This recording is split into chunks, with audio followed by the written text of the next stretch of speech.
everyone, and welcome to Fit and Fabulous. This is your host, Ayasha Roberson, and I'm here with you today to talk to you about suicide. Even though September is Suicide Awareness Month, suicide can take place any day, any hour, any month. So today we're going to be talking about ways we can talk about suicide within our communities and how you can help out preventing suicide from happening to you or your loved one. Talk to you soon.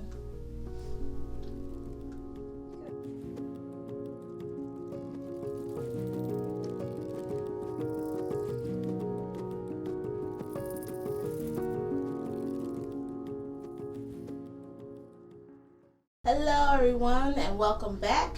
I am here with no other than my fabulous friend and my colleague Angie, and we're going to be talking about suicide. Now both of us are experienced in suicide awareness. We've been both working in the crisis center and screening centers throughout New Jersey.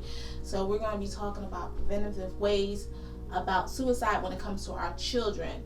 But before we get into the preventative ways, we're going to talk about our experiences and what we know about the warning signs when it comes to the kids. So it is the beginning of the school year, so we're seeing an influx of kids, college students as well, that comes into the crisis units because they threaten to hurt themselves because they're at school. Can we just talk a little bit about what things these kids are saying to their parents, to the parents sometimes as well as the teachers, because sometimes these kids come into the crisis center and they actually tell us that they actually threatened to kill themselves before they went to school, and they go to school and say the same thing, and then of course the school legally has to bring the kid into the crisis center. So what are some of the things you're hearing this so far this school year on these children? So right now, a lot of kids, they don't want to be in school. They don't want to fulfill their responsibilities and do what they have to do. So the coping skill for adolescents these days is threatening to kill themselves, wanting to kill themselves. What I see is that there's a lack of coping skills. Not just a lack, there's just no coping skills. And I think it's so normalized in the society with adolescents that they read it on Facebook, they see it on Instagram, and they think, oh, this is normal. Netflix, we have series like 13 Reasons Why, which almost is, I don't want to say glorifying suicide, but it's showing kids like, hey, so I struggled with A, B, C, D, and E, and this is what I ended up doing to get back at those people. Right? I mean, that's really what she made 13 tapes to show the 13 people that have hurt her in her life why I killed myself. So I think it's an epidemic, because it just blows my mind how, because you did badly on a test or because you're just feeling a little funky today, that the solution is, well, I just want to kill myself. And parents, they come into crisis and they don't even know what to say or what to do because they don't know that there's other kids saying this, and they think, oh my God, this is my kid. And I always first tell them, believe it or not, this is like really normal right now. Unfortunately. Just so they could take a little bit of a breather, because as parents, we always think, well, what did we do for them to feel this way or want to do something like this to themselves? So it's their coping skill is what it comes down to. And it's a sad way to cope nowadays with everything that goes on with social media, even with our music. There was a song a couple years ago piggybacking on what you were saying about the next that I guess that show on Netflix. Yeah. In regards to 13 ways of hurting yourself. 13 Reasons Why. Yeah. 13 Reasons Why. They had a song that was I think a pop song where the girl was saying, I crashed my car into a bridge, and all kinds of, I think it's crazy things to say, but our children are saying them, and the parents have no clue what their children are doing. Right. So I think that it's really up to the parents, and I think parents do a wonderful job, and believe you me, I am not a parent yet. But I think parents like yourself are doing a wonderful job trying to manage the day-to-day of your children. And your children can't live in a bubble, but I think the parents just have to be very micromanaging who your child is around, what they're listening to, and having access to, Right. you know, cell phones or, you know, Right. Your tablet or your laptop. I think those type of things need to be limited. Right. And that's what's happening. I mean, a lot of times either friends are texting other friends saying, I don't want to live anymore. They're putting statuses on Facebook. Then the friends will tell the parent or a teacher, and then before you know it, the cops show up at the door, and you have to go to crisis. Oh my gosh. You know, and it's like schools, and what people don't realize also is that going to crisis and having a crisis assessment is traumatizing. Yes, it is. You know, we have at Mountainside, you are next to psychotic, sick patients. And I don't think the schools, the teachers, even therapists don't realize, like, oh, okay, well, I'm just going to send them to crisis. Like, that's traumatic. A lot of my kids, we have to talk about how they felt when they were in crisis and how traumatizing it was. You know, you're stripped away from all of your clothes, from all of your belongings. You're in this room. There's no TV. There's no nothing. It's scary. So it's really serious. I think there needs to be more education. I think schools need to do a better job with having assemblies for parents, you know, and talking about these things and warning signs. And again, phone. I tell all my parents, your kids there's no such thing as privacy. Right. They live under your roof, right? You give them food, you provide them shelter. There's no such thing as privacy. So read those conversations, let the kids know that it's happening. I'm not saying do it behind their back, but read the conversations and know what's going on. Correct. So it's not the friend that ends up calling the teacher, the guidance counselor, and the police show up. You can intervene and help your child. Exactly. And I think it's wonderful for you to touch on the crisis units, because a lot of times the schools don't know the procedures of the crisis unit. And our crisis units do have a large amount of chronically mentally ill patients that come in and out of our crisis unit. And these kids can sometimes be in the crisis unit for 2, 3, 4 hours. Sometimes they can be on the days if they're waiting for a bed. Yeah. So our schools and our teachers have to be very, very aware of that. And then also in Essex County, I know at Claremont Medical Center, and when I worked at Monmouth Medical Center, they have family and child clinicians that actually go out to the school. Right. And they can actually do an assessment, and they can divert a child coming to a screening center or the crisis unit. A lot of times that family child specialist is someone that is very, very specialized in children behavioral services, so they'll actually refer the child out to an IOP or a partial care program. They'll even set them up with some outpatient treatment where they don't have to come into the screening center or the crisis unit as well. And a lot of schools aren't aware of that. Now, from county to county, New Jersey is very different, because I know, like, when I worked in Monmouth County, the family child clinician actually did face-to-face follow-ups, where in Essex County, the family child clinician at Clara, she does not do face-to-face follow-ups for kids. We actually have just the follow-up person that does the follow-ups for the kids that we see only at Clara.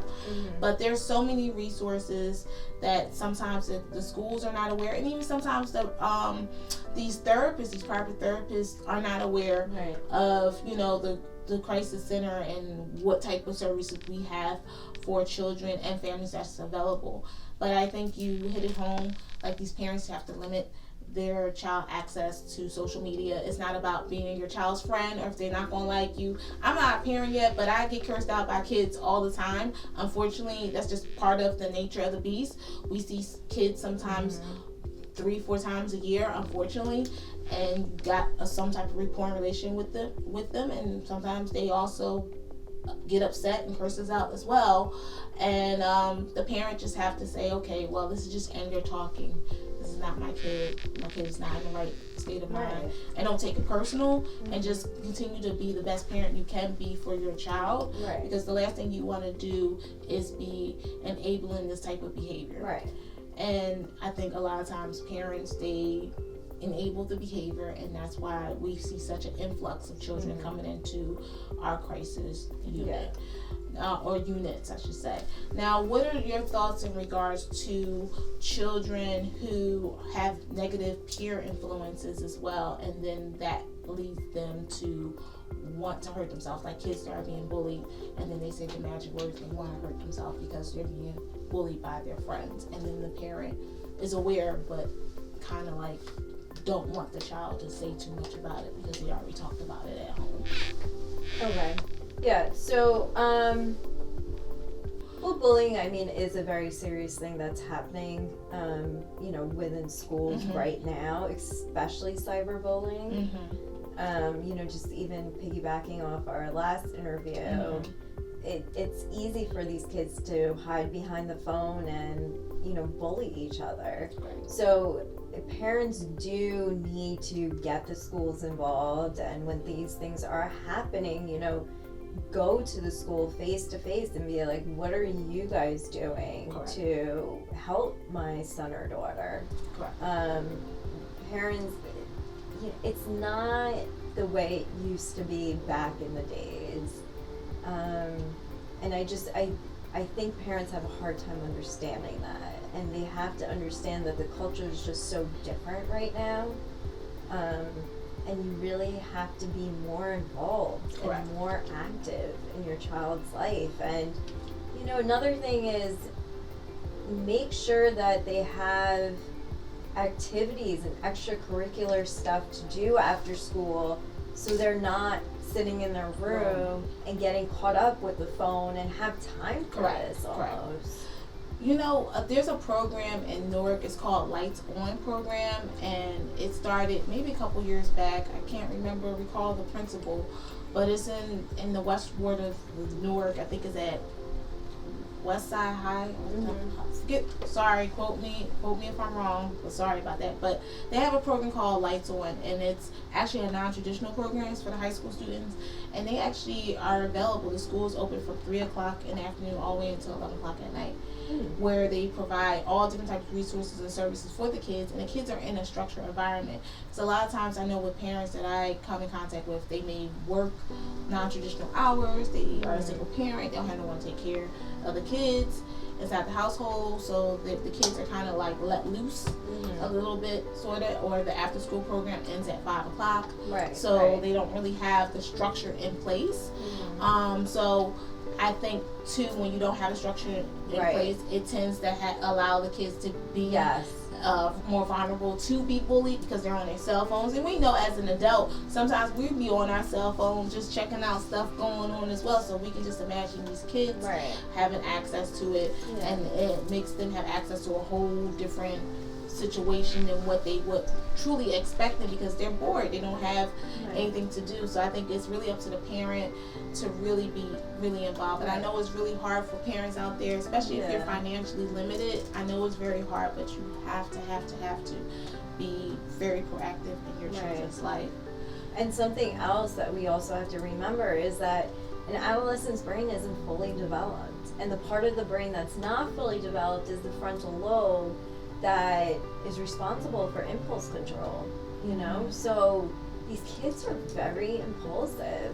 And that's the thing, nobody wants to take the liability, right? Nobody, the school, the professionals, they don't want to take the liability. So crisis, then when they get to crisis, the psychiatrist at the hospital doesn't want to take the liability, inpatient hospitalization. But somebody has to do something. You know what I mean? Like somebody needs to take the responsibility. You can't keep on passing the buck. That's the thing. And like two of my kids, the psychiatrist told the parents, this therapist has a very large threshold for suicidal ideations. She won't get scared and immediately send the kid to crisis if the kid says like, I want to end my life. So I think it's so important to be educated, and not just therapists. I think teachers, I think schools, clearly schools keep on referring out so many kids. I've always asked myself, well, why don't they bring like a crisis clinician into the schools to have, So then we're not pulling these kids out of school. You're not having the parents stop what they're doing at work to go have to pick up the kids. Well, we could do it right within the school. Correct. So at some point, I think as a society, everybody kind of needs to wake up and say, like, hey, like, we have a problem here. Yeah. You know, CNN last year said last year was the highest influx of children in crisis. Wow. You know, so, and We want. and we're not They're getting better. right, and we're not Yeah. stopping suicides because they're still happening. So Correct. what's going on? Yeah, and there's so many kids that have access, and we Right. didn't even talk about access to firearms and that's and medications Yeah. to their parents' medications and things Right. of that nature as well. When you know that your child is depressed and Right, you know your right. child has some issues, but these parents Right. are just not on top of it, and I just think it's a community society issue that we just got to bring more self-awareness about it, and people Right. have to be more determined to be Right. cautious around our children. Yeah. I want to talk about, wrapping up our interview, about preventatives. So preventatives that we have are resources that people will know about in our communities, and even though we do work in crisis units, she works at Mountainside, I work at Claremont, these are resources that are available to our communities in New Jersey as well. But we have other preventatives for other people who do not live in New Jersey but can also call. So we have the National Suicide Hotline that people can call for a resource. It's national throughout the United States.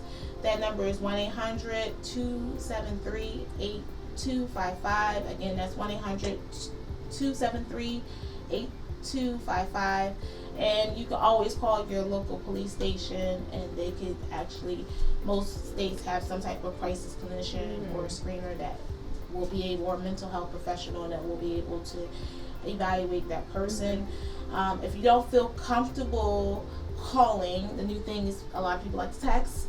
So you can text NAMI at 741-741. That's NAMI. And for those who don't know what NAMI is the National Organization of Mental Illness. It is the largest grassroots organization in the country that deals with millions of Americans who suffer from mental illness.